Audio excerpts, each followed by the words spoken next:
नमस्ते मेरे भाई बहनों और दोस्तों, मेरे YouTube चैनल पर आप सभी का हार्दिक स्वागत है। यह वीडियो जिज्ञासा से भरपूर और काल कंटक दूर करने वाला वीडियो है।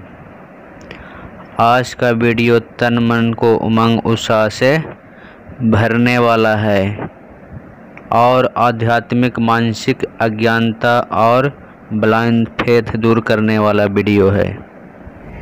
हिंदुस्तान देश विश्व का आध्यात्मिक गुरु था, है और रहेगा, लेकिन विडंबना इस बात की है कि हिंदुस्तान देश में खासकर हिंदू धर्म एक ऐसा धर्म है जिसमें बहुत सारे भगवान हैं, लेकिन आज तक इस धर्म में भगवान के मामले में जितने मतभेद हैं उतना अन्य किसी भी धर्म में नहीं है।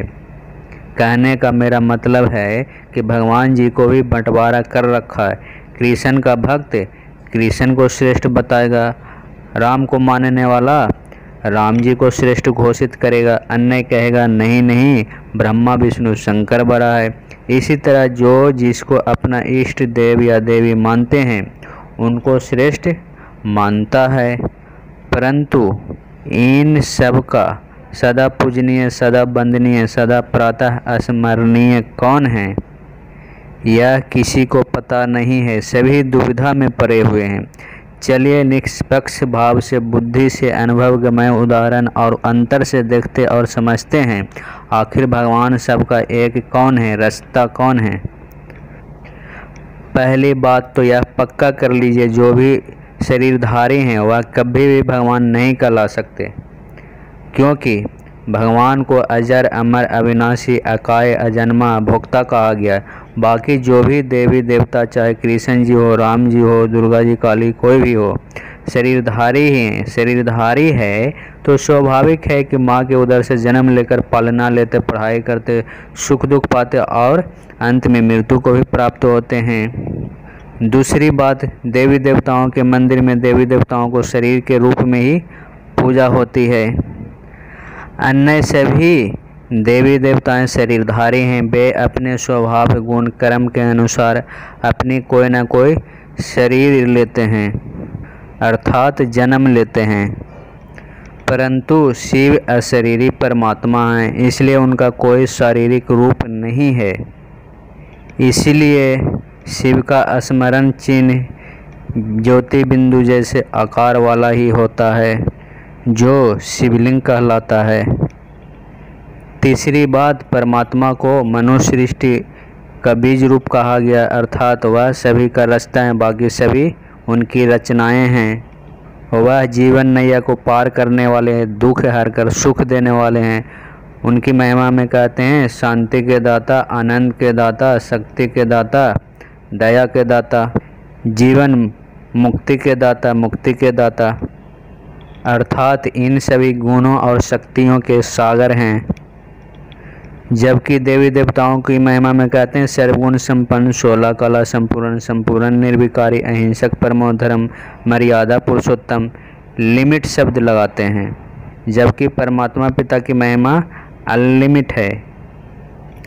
चौथी बात, जो भी देवी देवता हैं उन सब की भारत में स्टेट बाय स्टेट पूजा त्यौहार होती है, अर्थात किसी प्रांत में दुर्गा की, किसी में लक्ष्मी की, किसी में सरस्वती की, किसी में गणेश की, हनुमान की होती है। जबकि परमात्मा की पूजा त्यौहार संपूर्ण भारत में शिवरात्रि के रूप में बड़े धूमधाम से मनाते हैं।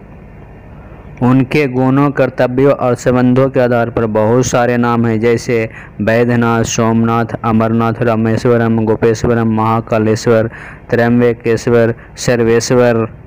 इन सभी नामों से यह सिद्ध होता है कि यह किसी देवी या देवता का नाम नहीं है। परमात्मा शिव नर को श्री नारायण, नारी को श्री लक्ष्मी बनाते हैं। गुरु नानक देव जी ने भी कहे हैं मनुष्य देवता की एक रत न लागी बार, अर्थात मनुष्य को देवता बनाने में उनको समय नहीं लगता है। पांचवी बात, कृष्ण, राम, हनुमान, दुर्गा, काली, लक्ष्मी, जो भी देवी या देवता हैं इनको दूसरे धर्म वाले भगवान, गॉड, ईश्वर, अल्लाह नहीं माने, लेकिन परमात्मा पिता शिव को हर धर्म वाले मानते हैं। जैसे क्रिश्चियन धर्म में शिव परमात्मा को गॉड इज लाइट कहेंगे, यहूदी में प्रकाशवान मानेंगे, इस्लाम धर्म में शिवलिंग जैसा पत्थर रखते हैं जिसको संगे अस्वद कहते हैं, या कहेंगे ए मेरे आसमानी बाप, या अल्लाह ताला, सिख में एको ओंकार या देही शिवा, बौद्ध धर्म में शिवलिंग जैसा पत्थर रखकर मेडिटेशन करते हैं और हिंदू धर्म में ज्योतिर्लिंग या शिवलिंग के रूप में यादगार है। शिवलिंग वास्तव में शिव ही का तो स्मरण चिन्ह है। शिवलिंग का जो आकार है उससे तो यह स्पष्ट है कि यह किसी देहधारी मनुष्य या देवी देवता की प्रतिमा नहीं है, बल्कि ज्योति स्वरूप परमात्मा शिव की ही यादगार है, क्योंकि एक परमात्मा ही है जिनकी कोई देह नहीं, अन्य सभी स्थूल या प्रकाशमय देह वाले ही हैं। शिव नाम गुणवाचक, कर्तव्यवाचक और परिचयवाचक है। ज्योति बिंदु शिव वास्तव में ब्रह्मा विष्णु शंकर के भी रचयिता हैं, इसलिए उन्हें त्रिमूर्ति भी कहा जाता है और त्रयंबकेश्वर भी। शिव का अर्थ है कल्याणकारी, मंगलकारी, हितकारी, उपकारी, परोपकारी, शुभकारी। यह सारी सृष्टि की समस्त मनुष्य आत्माओं के परलौकिक परम पिता परमात्मा है। मनुष्य को देवता बनाने वाले देवों के भी देव हैं, धर्म पिताओं के भी परम पिता, एकमात्र सबका सद्गति दाता परमात्मा सदा स्वयंभू शिव ही हैं। दक्षिण भारत के रामेश्वरम और उत्तर भारत के गोपेश्वरम के मंदिरों से भी स्पष्ट है कि शिव तो श्री राम और श्री कृष्ण के भी परम पूज्य हैं और शिव की पूजा तो श्री राम और श्री कृष्ण की पूजा से भी पहले प्रचलित थी। इन सभी बातों से स्पष्टीकरण और निष्कर्ष यही निकलता है कि देवी देवताओं, धर्म पिताओं, ऋषि मुनि, समस्त हम सभी मनुष्य आत्माओं का परलौकिक परमपिता परमात्मा सदा शिव ही हैं।